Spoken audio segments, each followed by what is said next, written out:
Hello दोस्तों, नमस्कार। मैं विनोद पाटीदार आप सभी का स्वागत करता हूं कैरियर कोचिंग कुक्षी के ऑफिशियल चैनल पर। ठीक है ना। हम बात कर रहे थे, अभी तक हमने जितना भी डिस्कस किया 11वीं के सब्जेक्ट में बायोलॉजी में, सबसे पहले हमने पढ़ा था कोशिका के बारे में अध्ययन कर रहे थे। हमने बेसिक जानकारी दी थी। उसके बाद कोशिका कितने प्रकार की होती है, 2 प्रकार की होती है, प्रोकैरियोटिक और यूकैरियोटिक। ठीक है ना। प्रोकैरियोटिक के बारे में और यूकैरियोटिक के बारे में हमने थोड़ी सी बेसिक जानकारी ली थी। फिर हमने बात करी थी यूकैरियोटिक कितने प्रकार की होती है, 2 प्रकार की, जंतु कोशिका और पादप कोशिका। ठीक है ना।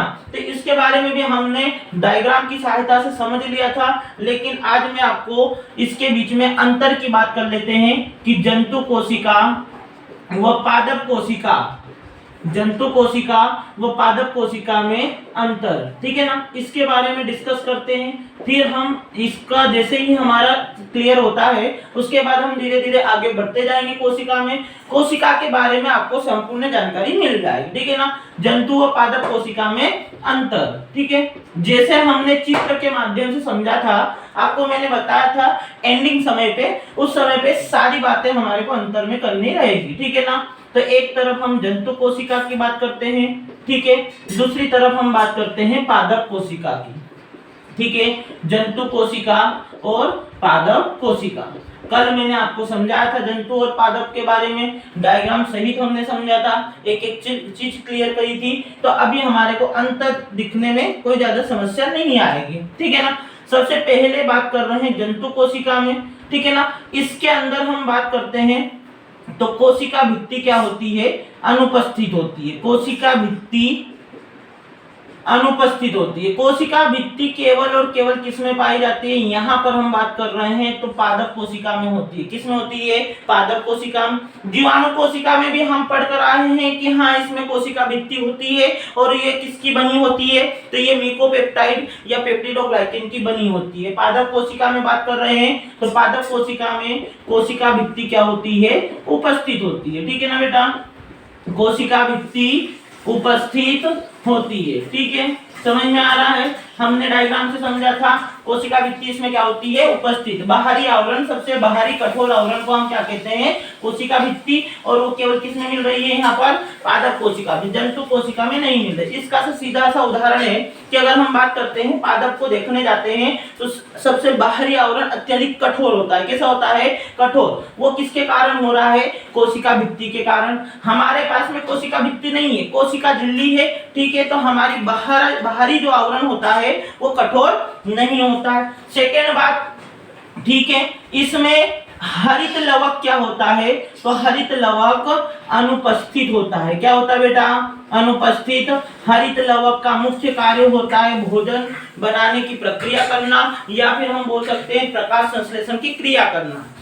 हरित लवक क्या करता है, प्रकाश संश्लेषण की क्रिया करता है। और आप जानते हो कि हम अपना भोजन स्वयं नहीं बनाते। ठीक है ना, हम अपना भोजन स्वयं नहीं बनाते हैं। पादप जो होते हैं वो अपना भोजन स्वयं बनाते हैं। ठीक है, और उन्हीं उसके द्वारा जो बनाया गया भोजन है उसको हम प्राप्त करते हैं और अपने घर में हम भोजन को पकाते हैं। ठीक है बेटा, हम भोजन को कभी भी बनाते नहीं है, भोजन को पकाया जाता है, क्योंकि भोजन बनाकर कौन दे रहा है, पादप दे रहा है। कौन दे रहा है बेटा, पादप। बात समझ में आ रही है, हाँ सर हमारे क्लियर समझ में आ रही है। इसके अंदर हम बात करते हैं तो हरित लवक क्या होता है बेटा, उपस्थित होता है। ठीक है ना।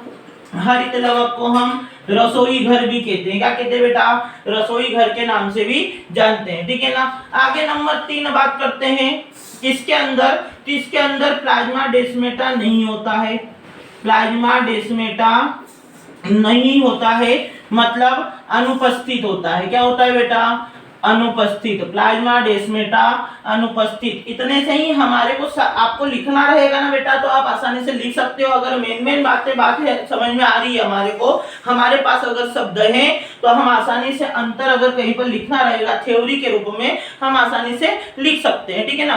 आगे बात करते हैं, इधर प्लाज्मा डेस्मेटा क्या होता है, तो प्लाज्मा डेस्मेटा क्या होता है बेटा, उपस्थित होता है। सर ये प्लाज्मा डेस्मेटा क्या है, ठीक है, मैं अभी आपको इसके बारे में थोड़ी सी बात बता दे रहा हूँ, लेकिन बाद में हमारे को इसको डिटेल में ही पढ़ना है। कैसे पढ़ना है, डिटेल में। ठीक है सर, हम बात कर रहे हैं प्लाज्मा डेस्मेटा की, तो दो पादप कोशिका है। मैं आपको बता दे रहा हूँ साइड में कि मान लो एक ये पादप कोशिका है, ये दूसरी पादप कोशिका है, दो पादप कोशिकाएं आपस में जुड़ी रहती है। तो जुड़ी रहती है जब इसके पास में कोशिका भित्ति रहती है, और कोशिका भित्ति के कारण कहीं पर भी आवागमन का मार्ग नहीं होता। तो बीच में एक ऐसा रास्ता होता है कि अगर इसका जीव द्रव्य इधर जाएगा या इसका जीव द्रव्य इधर जाएगा, मतलब जीव द्रव्य का आदान प्रदान करने का काम कौन करता है? प्लाज्मा डेस्मेटा। कौन करेगा बेटा? प्लाज्मा डेस्मेटा। ठीक है सर। आगे नंबर 4, रिक्तिकाएं क्या होती है? रिक्तिकाएं हमने पढ़ा था बड़ी खाली जगह, बड़ी खाली जगह पाई जाती है जो पादप कोशिका में होती है लेकिन जंतु कोशिका में नहीं होती है। रिक्तिकाएं क्या होती है? अनुपस्थित होती है। क्या होती है बेटा? अनुपस्थित, या फिर हम बोल दे सामान्य रूप से अविकसित होती है। अगर होगी तो सामान्य रूप से कैसी होगी बेटा?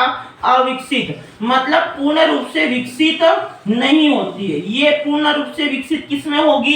पादप कोशिका में होगी, और बहुत बड़ा खाली स्थान घेरा रहता है, बहुत बड़ी बड़ी इसके अंदर पाई जाती है। तो हम बोल रहे हैं कि रिक्तिका क्या होती है? उपस्थित होती है। क्या होती है बेटा? रिक्तिका क्या होती है? उपस्थित। सब समझ में आ रहा है? हाँ, हमारे को सब समझ में आ रहा है। अगली बात करते हैं नंबर 5 की। अब हम बात करते हैं जंतु कोशिका में। तो यहाँ पर क्या होता है? सेंट्रोसोम। क्या होता है? सेंट्रोसोम। सेंट्रोसोम उपस्थित होता है। क्या होता है? उपस्थित। ठीक है ना। सेंट्रोसोम का कार्य क्या होता है? तो सेंट्रोसोम के अंदर सेंट्रियोल पाए जाते हैं, और ये सेंट्रियोल तर्कु तंतु का निर्माण करते हैं। तर्कु तंतु मतलब होता है स्पिंडल फाइबर।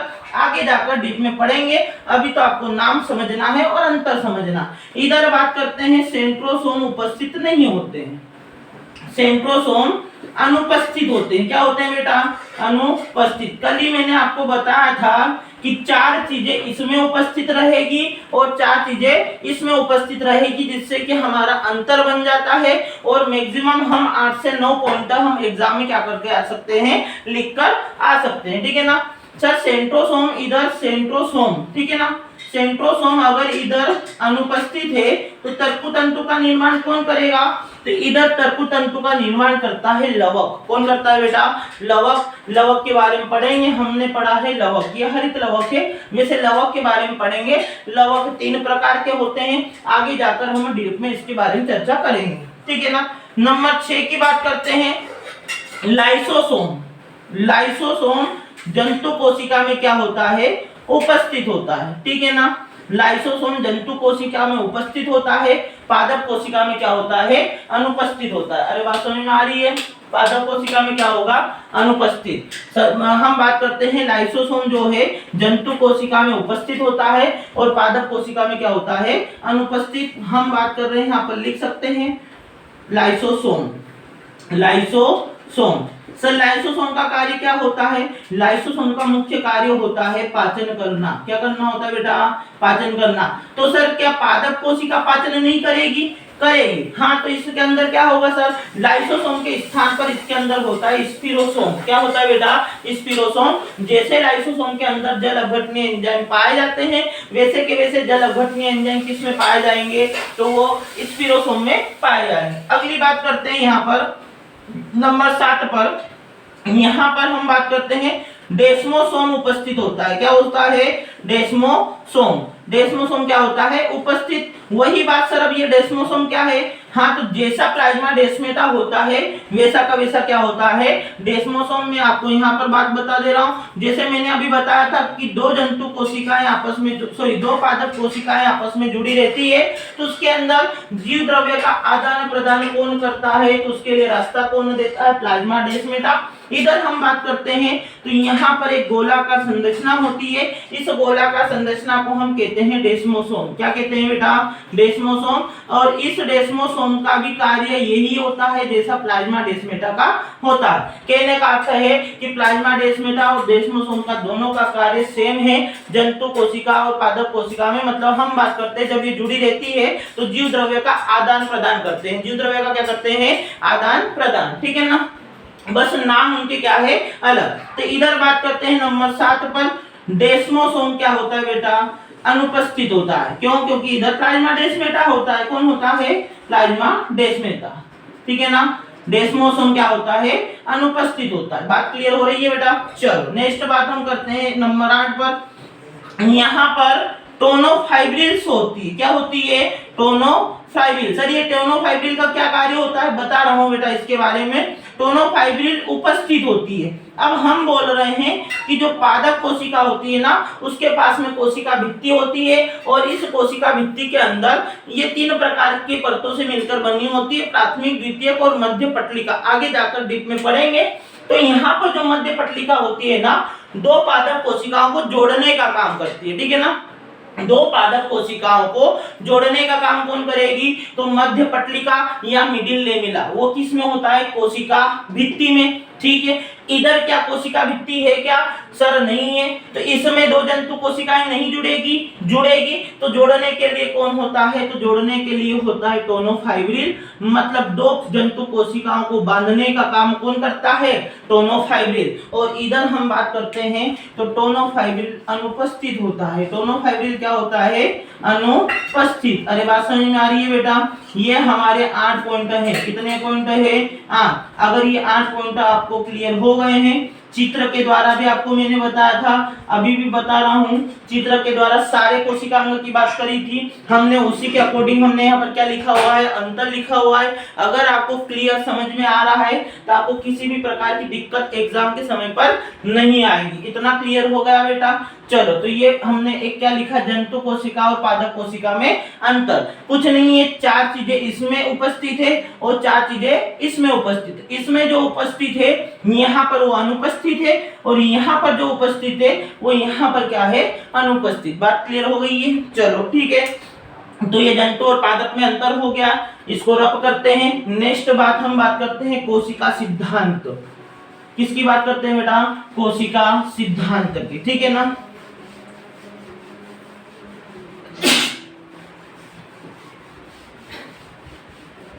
कोशिका सिद्धांत, सेल थ्योरी के बारे में हम डिस्कस कर रहे हैं।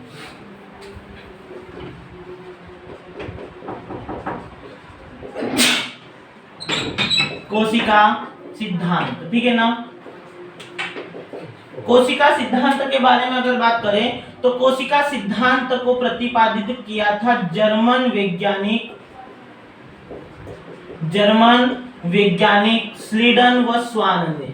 किसने किया था बेटा, स्लीडन व स्वान ने प्रतिपादित किया था, ठीक है ना। स्लीडन व स्वान ने प्रतिपादित किया था। दोनों वैज्ञानिकों ने अलग अलग समय पर थे, मतलब अलग अलग, एक ही समय पर थे लेकिन अलग अलग स्थान पर थे। स्लीडन कहाँ के थे, जर्मन के, और स्वान माने जाते हैं इंग्लैंड के। कहाँ के माने जाते हैं, इंग्लैंड के। तो हम बात कर देते हैं जर्मन वैज्ञानिक स्लीडन व स्वान ने प्रतिपादित किया था कोशिका सिद्धांत, ठीक है ना। अब इस कोशिका सिद्धांत के अंदर पॉइंट आते हैं। सबसे पहला पॉइंट आता है कि सभी जीवों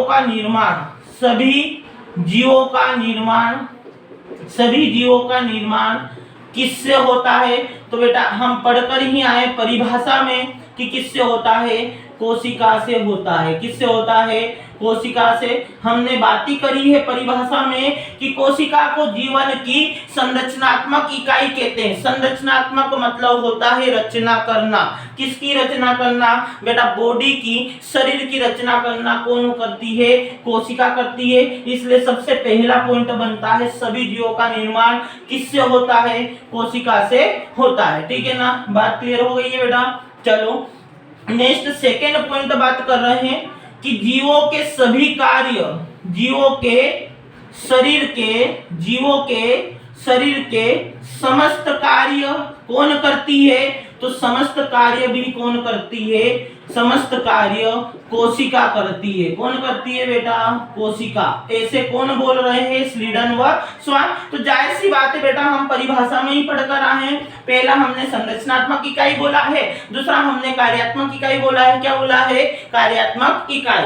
तो जीवों के समस्त कार्य भी कौन करती है, कोशिका ही करती है। चलो नेक्स्ट पॉइंट, यहाँ पर एक वैज्ञानिक आते हैं जिनका नाम है रुडोल्फ विर्चो, ठीक है ना। इन्होंने ये जो दो पॉइंट है, पहला और सेकेंड, ये किन्होंने बोला है, स्लीडन व स्वान। लेकिन इन्होंने एक पॉइंट नहीं बोला था कि नई कोशिका का निर्माण किससे होता है।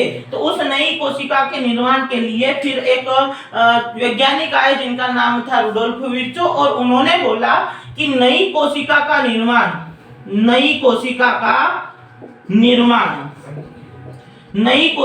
निर्माण पुरानी कोशिका से होता है। बेटा किससे होता है? पुरानी कोशिका से। वैसे भी मैंने आपको बताया था स्वतः जनन की क्षमता होती है। किसकी क्षमता होती है? स्वतः जनन की क्षमता होती है। तो मैंने आपको बोला जैसे मान लो ये अपना हाथ है, इस हाथ में जैसे यहाँ पर कट लग गया है, कट लगने के बाद यहाँ पर घाव पड़ गया है, तो यहाँ की कोशिकाएं क्या हो जाएगी? मर जाएगी। अब वो कोशिकाएं तो मर गई है, अब नई कोशिका आएगी। आपको पता है कि हमारा संपूर्ण शरीर किसका बना होता है? तो कोशिका का बना होता है। अब यहाँ पर पीछे की तरफ और कौन सी कोशिका रहेगी? पुरानी कोशिका रहेगी। तो यही पुरानी कोशिका क्या करेगी? जनन करेगी। क्या करेगी? जनन, जिससे नई कोशिकाओं का निर्माण होगा। किसका निर्माण होगा? नई कोशिकाओं का। और धीरे धीरे ये घाव जो रहेगा ये क्या हो जाएगा? भर सा जाएगा। तो नई कोशिका का निर्माण पुरानी कोशिका से होता है, पुरानी कोशिका से होता है। इस संबंध में इस लाइन के संबंध में एक वैज्ञानिक आए थे जिनका नाम है Rudolf Virchow. Most important line है बेटा ये, जो इस वैज्ञानिक ने कही है। रुडोल्फ विर्चो नामक वैज्ञानिक थे। इन्होंने एक कथन दिया। क्या दिया? कथन। एक कथन के बारे में बात करी। तो कथन जो है उसके हम बात करते हैं। तो इन्होंने जो कथन दिया है उसका नाम है ओमनिस सेलुला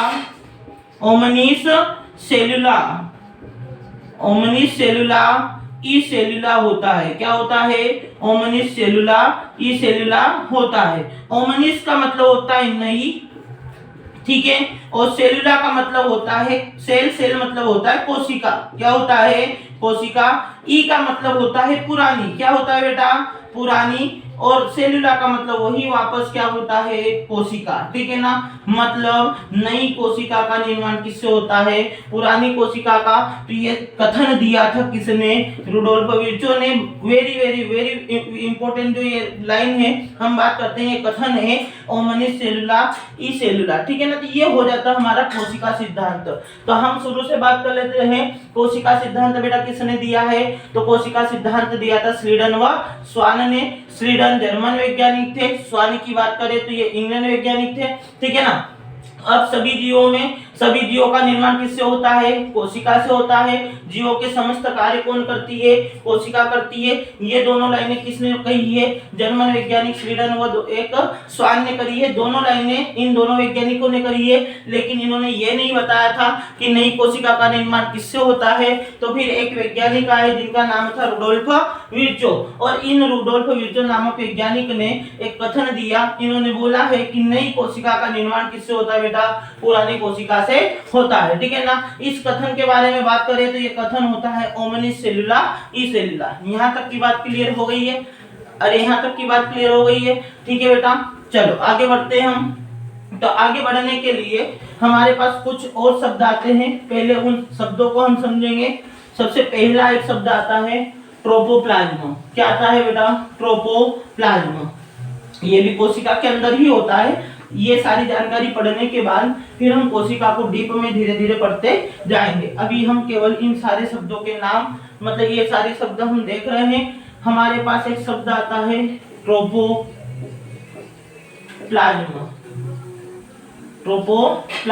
ठीक है ना? इस शब्द के बारे में समझो बेटा। हम बात करते हैं कि जो कोशिका होती है, कोशिका के अंदर कोशिका द्रव्य होता है। कोशिका के अंदर क्या होता है? कोशिका द्रव्य। तो इस कोशिका द्रव्य में अगर कोशिकांग तो है ही, तो कोशिकांग के साथ में अगर निर्जीव चीजें आ जाए, कौन सी चीजें आ जाए? निर्जीव, जिसे हम कहते हैं निर्जीव अंतर्वेशन। क्या कहते हैं बेटा? निर्जीव अंतर्वेशन। अब कोशिका है, कोशिका के अंदर कोशिका द्रव्य है। अब कोशिका द्रव्य है तो जाहिर सी बात है कोशिकांग तो रहेंगे ही रहेंगे, लेकिन कोशिकांग के अतिरिक्त निर्जीव अंतर्वेशन आ जाए तो इसको हम कहते हैं, इस निर्जीव अंतर्वेशन को कहने के साथ में दोनों को मिलाकर हम क्या कहते हैं, तो दोनों को मिलाकर हम कहते हैं ट्रोपोप्लाज्म। अब ये जो निर्जीव अंतर्वेशन है ना, ये क्या क्या हो सकते हैं, तो मैं आपको नाम बता दूं कि बेटा निर्जीव अंतर्वेशन में सबसे पहला रहता है पेराप्लाज्म। क्या रहता है बेटा, पेराप्लाज्म, ठीक है ना। दूसरा रहता है मेटाप्लाज्म। क्या रहता है बेटा, मेटाप्लाज्म, ठीक है ना। और तीसरा हम बात करते हैं तो तीसरा रहता है ड्यूटोप्लाज्म। ये तीनों के तीनों क्या कहलाते हैं, ये तीनों के तीनों कहलाते हैं निर्जीव अंतर्वेशन। मतलब सिंपल सी बात है, कोशिका के अंदर कोशिका द्रव्य में कोशिकांग के अतिरिक्त ऐसी चीजें जो निर्जीव होती है, कैसी होती है,